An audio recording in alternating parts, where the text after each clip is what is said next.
Hey, what's going on? It's Kyle Henderson of BamaInsider.com reporting outside of Bryant-Denny Stadium as #1 ranked Alabama prepares for Ole Miss, a team that surprisingly has beaten Alabama 2 out of the last 3 times. Entering this week, Nick Saban talked about on Monday as well as on Wednesday the challenges that Ole Miss presents, having one of the top offenses coming into the country.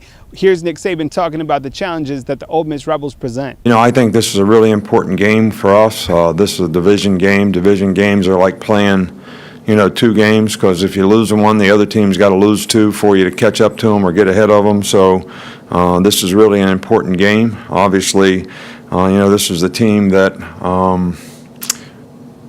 2 out of the last 3 times we played has gotten the best of us. I think the ultimate disrespect sometimes is when somebody quietly thinks, they got your number, and our players need to understand that and obviously, do a great job of preparing for a totally different type of game this week than, what we played a week ago. Now, here are some additional notes going into this series matchup between Ole Miss and Alabama. Alabama and Ole Miss will meet for the 65th time on Saturday. The Crimson Tide lead the all-time series 48-11 with 2 ties and won last year's meeting 48-43 in a shootout in Oxford, Mississippi when they trailed 24-7. Ole Miss handed Alabama its most recent SEC loss in its last visit to Tuscaloosa as the Rebels came away with a 43-37 victory at Bryant-Denny Stadium on September 19, 2015. This week, Alabama will have their hands full with Shea Patterson, who's throwing for 427 yards per game, and Nick Saban actually compared him to a Johnny Manziel type of quarterback.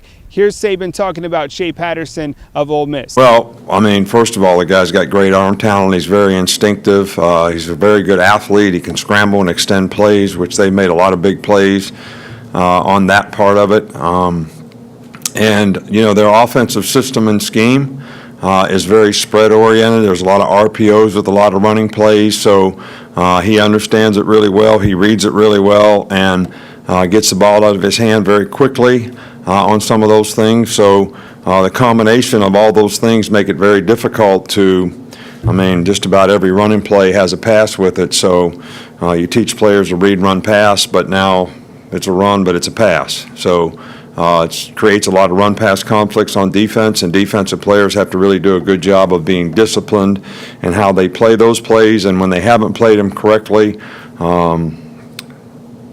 Shea's certainly taken advantage of it, and the guys played extremely well, I think, in all 3 games. Now, with last week's victory over Vanderbilt winning 59-0, here are some interesting stats going into this Saturday's game against Ole Miss. Alabama is now scoring 41.2 points per game. Last week, they actually had 38 first downs in the game compared to Vanderbilt's just 3.